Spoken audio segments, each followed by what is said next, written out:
ஒளி நம்ம பிரபஞ்சத்தோட மிகப்பெரிய மர்மங்கள்ல ஒண்ணு. அது ஒரு துகளாம் இல்ல ஒரு அலையா? பார்க்க சாதாரணமா தெரியற இந்த ஒரு கேள்வி அறிவியலோட மொத்த பாதையுமே மாத்தி அமைச்சது.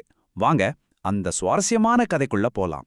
பல நூறு வருஷமா விஞ்ஞானிகளை ரெண்டா பிரிச்ச ஒரு கேள்வி இதுதான். ஒளிங்கிறது பில்லியர்ட்ஸ் பால்ஸ் மாதிரி குட்டி குட்டி துகள்கள் சேர்ந்து வர்ற ஒரு விஷயமா, இல்ல குளத்துல கல்ல போட்டா வர அலைகள் மாதிரியா? இந்த ஒரு விவாதம் தான் சயின்ஸ் ஹிஸ்டரியவே உருவாக்குச்சுன்னு சொல்லலாம். சரி வாங்க இந்த பெரிய விவாதத்துக்குள்ள நாமளும் போய் பார்ப்போம். ஒரு பக்கம் சயின்ஸ் உலகத்தோட முடிசூடா மன்னனா இருந்த ஒருத்தர், இன்னொரு பக்கம் அவரோட கருத்தையே மொத்தமா கேள்வி கேட்ட ஒரு புரட்சிகரமான ஐடியா. ஒரு சைடுல சர் ஐசாக் நியூட்டனோட கார்பஸ்குலர் தியரி. அவர் என்ன சொன்னாருன்னா, ஒளிங்கிறது கார்பஸ்கில்ஸ்னு சொல்ற ரொம்ப ரொம்ப சின்ன துகள்களால் ஆனது. ரொம்ப முக்கியமா லைட் தண்ணிக்குள்ள போகும்போது அதோட வேகம் அதிகமாகும்னு கணிச்சாரு. இன்னொரு சைடுல கிறிஸ்டியன் ஹியூஜன்ஸ். அவர் சொன்னது இல்ல, ஒளி ஒரு அலை. அவரோட கணிப்பு அப்படியே உல்டா, லைட் தண்ணிக்குள்ள மெதுவா போகும்னு சொன்னாரு. பாத்தீங்களா, ரெண்டுமே ஒரே நேரத்துல சரியா இருக்க முடியாது. யாரோ ஒருத்தர் தப்பு. அது யாரு? இப்போ ஹியூஜன்ஸோட ஐடியாவை கொஞ்சம் டீப்பா பார்க்கலாம்.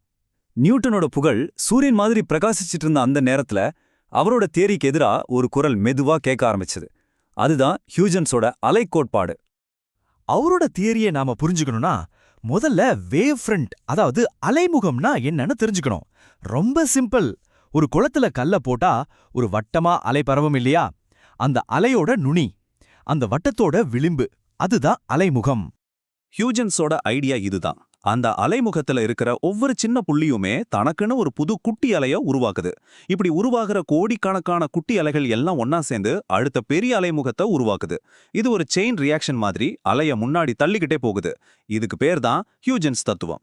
பல வருஷங்களுக்கு அப்புறம் ஒரே ஒரு சோதனை இந்த விவாதத்துல ஒரு பெரிய ட்விஸ்ட கொண்டு வந்தது. இந்த சோதனை தான் ஒளியோட குணத்தை பத்தின நம்ம புரிதலை நிரந்தரமா மாத்த போகுது. 1800ல தாமஸ் யங் அங்கிற ஒரு பிரிட்டிஷ் சயின்டிஸ்ட் பார்க்க ரொம்ப சிம்பிளான ஆனா ரொம்ப முக்கியமான ஒரு சோதனையை செஞ்சாரு. அவரோட நோக்கம் ஒன்னே ஒண்ணுதான், ஒளி துகளா இல்ல அலையாங்கிறத சந்தேகமே இல்லாம நிரூபிக்கணும். அந்த எக்ஸ்பெரிமெண்டோட செட்டப் ரொம்ப சிம்பிள். ஒரு லைட் சோர்ஸ் எடுத்துக்கோங்க. அதுக்கு முன்னாடி ரொம்ப பக்கத்துல ரெண்டு சின்ன ஓட்டை இருக்கிற ஒரு அட்டை. அந்த ஓட்டைகள் வழியா லைட்டை அனுப்பி பின்னாடி இருக்கிற ஒரு ஸ்கிரீன்ல அது எப்படி விழுதுன்னு பார்க்கணும். அவ்வளோதான்.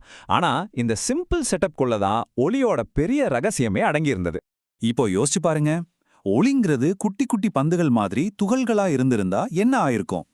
ஸ்கிரீன்ல அந்த ரெண்டு ஓட்டைக்கு நேரா ரெண்டு பிரகாசமான கோடுகள் மட்டும்தான் தெரிஞ்சிருக்கும் இல்லையா? ஆனா தாமஸ் யங் பார்த்தது அது இல்ல. அவரு பார்த்தது மாறி மாறி வர்ற பல பிரகாசமான இருட்டான பட்டைகள் கொண்ட ஒரு டிசைன். துகள்களால இப்படி ஒரு பேட்டர்னை உருவாக்கவே முடியாது. அப்போ இது எப்படி நடந்தது?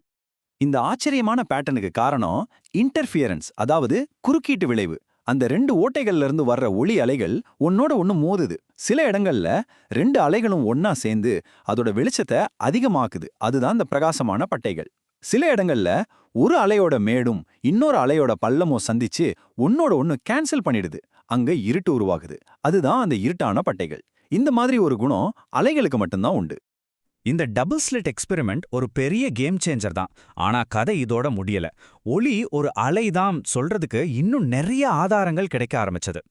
இன்டர்ஃபியரன்ஸை தாண்டி இன்னும் ரெண்டு விஷயங்கள் கிடைச்சது. ஒன்னு டிஃப்ராக்ஷன், அதாவது விளிம்பு விளைவு.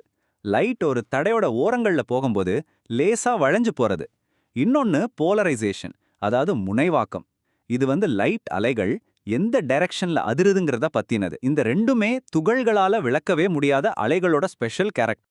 இந்த போலரைசேஷனை புரிஞ்சிக்க டிரான்ஸ்வர்ஸ் வேவ், அதாவது குறுக்க லைனா என்னன்னு தெரிஞ்சுக்கணும். சிம்பிளா சொல்லணும்னா, ஒரு கயிறை எடுத்து ஒரு பக்கம் கட்டிட்டு இன்னொரு பக்கத்துலேருந்து மேலேயும் கீழேயும் ஆட்டுறீங்கன்னு வச்சுக்கோங்க. அலை முன்னாடி போகும், ஆனா கயிறு மேலேயும் கீழேயும் தான் ஆடும். அதாவது அலை போற திசைக்கு செங்குத்தா அதிரும். இதுக்கு பேர்லாம் குறுக்கலை. சரி, இது ஏன் முக்கியம்? போலராய்ட் கண்ணாடிகளை ஒரு ஜன்னல் கம்பி மாதிரி நினைச்சுக்கோங்க. ஒளி அலைகள் எல்லா டைரக்ஷன்லயும் அதிர்ந்துகிட்டு வருது. ஆனா அந்த ஜன்னல் கம்பி வழியா போகும்போது செங்குத்தா அதிர்ற அலைகள் மட்டும்தான் உள்ள போக முடியும். இப்போ இன்னொரு போலராய்டு எடுத்து அதோட கம்பிகளை படுக்கை வசமா முதல் கண்ணாடிக்கு முன்னாடி வச்சா என்னாகும்? எந்த ஒளியுமே உள்ள போகாது. இப்படி லைட்டோட பிரகாசத்தை நம்மால கண்ட்ரோல் பண்ண முடியறது அது ஒரு குறுக்கலைங்கிறதுக்கு ஒரு பக்காவான ப்ரூஃப். ஸோ இன்டர்ஃபேரன்ஸ், டிஃப்ராக்ஷன், போலரைசேஷன், இந்த எல்லா ஆதாரங்களையும் வச்சு பார்க்கும்போது அலை கோட்பாடு சந்தேகத்துக்கே இடமில்லாம ஜெயிச்சுது. தீர்ப்பு ரொம்பவே தெளிவா இருந்தது. கடைசியா அந்த முதல் கேள்விக்கு வருவோம். தண்ணிக்குள்ள லைட்டோட வேகம் என்ன ஆகும்? 1850ல லியோன் ஃபூக்கோவோட சோதனைகள் ஒரு விஷயத்தை தெளிவா நிரூபிச்சது. யூஜென்ஸ் சொன்ன மாதிரியே தண்ணிக்குள்ள லைட் மெதுவா தான் போகுது. இதுதான் நியூட்டனோட துகள் கோட்பாட்டுக்கு விழுந்த கடைசி அடி. அப்போ இந்த பயணத்தை பாருங்க. 1678ல ஹியூஜென்ஸ் போட்ட ஒரு சின்ன விதை. அப்புறம் யங், ஃபூக்கோ, மேக்ஸ்வெல்னு பல விஞ்ஞானிகளோட உழைப்பு. கிட்டத்தட்ட 200 வருஷம் கழிச்சுதான் ஒளி ஒரு அலைங்கிறத உலகம் முழுசா ஏத்துக்குச்சு. சயின்ஸுங்கிறது ஒருத்தரோட வெற்றி இல்ல, அது ஒரு தொடர் ஓட்டம். அப்போ கேஸ் க்ளோஸ்ட். ஒளி ஒரு அலைதான். இந்த விவாதம் இதோட முடிஞ்சுது, அப்படிதானே? ஆனா பிசிக்ஸ் உலகத்துல கதைகள் அவ்வளோ சீக்கிரம் முடியறதில்ல. சில சமயம் ஒரு மர்மம் விலகும்போது அதைவிட பெரிய இன்னும் விசித்திரமான ஒரு மர்மம் ஆரம்பமாகும். ஆனா அது இன்னொரு நாளுக்கான கதை.